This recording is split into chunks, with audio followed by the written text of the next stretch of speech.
مشکل تھا، لیکن امید ہے کہ آپ لوگوں کو سمجھ آ گیا اچھی طرح۔ اچھا جی، زیورات کے اور مسائل ذہن میں رکھیے گا، اگلے درس میں بھی انشاءاللہ مسائل ہی ذکر ہوں گے اور رمضان کے مسائل انشاءاللہ ذکر ہوں گے۔ ایک جو ہمارے گھروں میں جو خاتون کے پاس جو زیور ہوتا ہے نا، اس کا معاملہ حل نہیں ہوتا، یہ بڑا پیچیدہ الجھا ہوا ہے۔ جب زکوٰۃ کا وقت آ جائے نا، زکوٰۃ کی ادائیگی کا، تو شوہر کہتا ہے یہ میرا نہیں ہے، اور جب زکوٰۃ کا وقت گزر جائے تو پھر شوہر کہتا ہے میرا ہے۔ یہ بڑا پیچیدہ مسئلہ، تو یہ ذہن میں رکھیے گا۔ آج اس کو کوشش کرتے ہیں حل کرنے کا۔ جو زیور خاتون کے پاس ہوتا ہے نا، اس کی 3 قسمیں ہو سکتی ہیں۔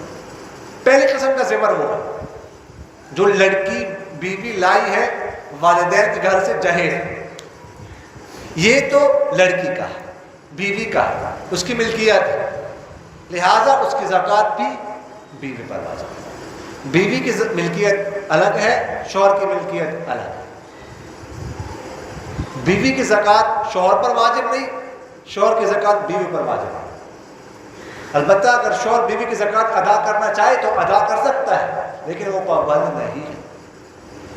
اگر نہیں ادا کرے گا تو بیوی گنہگار ہوگی، شوہر گنہگار نہیں ہوگا۔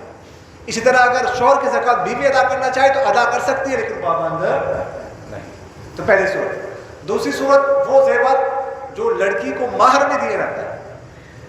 مہر میں لکھا گیا ہے 10 تولہ سونا بطور مہر، 5 تولہ سونا، 3 تولہ سونا بطور۔ یہ جو زیور ہے یہ بھی لڑکی کا ہے، بیوی کا ہے، اس کی زکوٰۃ بھی اسی پر واجب ہے، اس کی مالک بیوی ہے، شوہر نہیں۔ تیسری قسم کا زیور وہ ہوتا ہے جو نہ جہیز میں دیا جاتا ہے نہ مہر میں دیا جاتا ہے۔ لڑکی جب آ جاتی ہے سسرال کے گھر تو سسرال کی طرف سے اس کو دیا جاتا ہے، ڈالا جاتا ہے مہر میں اور جہیز میں۔ تو یہ جو تیسری قسم کا زیور ہوتا ہے یہ لڑکی کی ملکیت نہیں ہے، یہ سسر کا، اگر سسر کا ہے تو وہ مالک ہے، شوہر کا ہے تو وہ مالک ہے، تو اس کی زکوٰۃ بھی لڑکی پر نہیں ہوگی۔ سسر کا ہے سسر پر ہوگی، شوہر کا ہے شوہر پر ہوگی۔ تو یہ ذہن میں یہ مسئلہ جو ہے نا، دیکھیے گا ہر چیز کو الگ الگ کر دینا چاہیے۔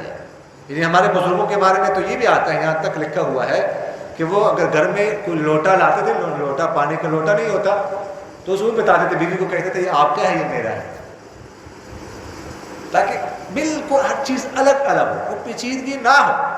ہم شرماتے ہیں کہ ہم کیسے کہیں گے یہ آپ کی چیز ہے یہ میری ہے، نہیں، شریعت پر عمل کریں گے تو آسانی ہوتی ہے بڑی، بعد میں پھر مشکلات پیدا ہو جاتی ہیں۔ کوئی بری بات نہیں ہے، ملکیت کی تعین، یہ چرپائی آپ کی ہے یہ میری ہے، ٹھیک ہے، تو وہ مرضی ہے، جب اس کی ہو گئی اور پھر سونے دے یا نہ دے، اور بیڈ اس کا ہے، بیوی کا ہے، ٹھیک ہے۔ اسی طرح جو ہے نا کوئی بھی چیز، جانباز ہے، کوئی اور چیز ہے، یہ پنکھا آپ کا ہے یہ میرا ہے، یہ بالکل اس طرح ہونا چاہیے۔ تو یہ کچھ اس زیورات کے اعتبار سے کچھ مسائل تھے جو مختصراً جو وہ آپ سے عرض کر دیے گئے۔ ویسے آپ نے بولا ہے 12.5 تولے چاندی اور 7.5 تولے سونا، اگر مطلب 3-4 سونے کی جس طرح آپ بتا رہے ہیں اس کے پاس نقد پیسے نہیں ہوں، اگر ویسے اکیلا سونا ہے تو اس کی قیمت اس کے برابر ہو جاتی ہے؟ نہیں، وہ اکیلا سونا ہے تو پھر اگرچہ وہ تو 1 تولے کی قیمت بھی اس کے برابر، اگرچہ اس کے برابر نہیں، پھر الگ اعتبار، پھر میں اصل میں ضم تب ہوگا جب دونوں ملائیں گے، تب جب دونوں نہیں ملائیں گے تو پھر صرف سونا ہے تو اسی کا اعتبار کیا جائے گا، پھر ملائیں گے نہیں، پھر 7.5 سے کم ہے، 7 تولہ ہے پھر بھی زکوٰۃ آ جائے گی، 7.5 نہ ہو جائے۔ اچھا جی، تو یہ 3 میں نے آپ سے کتنی چیزوں کو کہا تھا؟ 5 چیزوں کی ادائیگی، زکوٰۃ کی ادائیگی کے بارے میں 5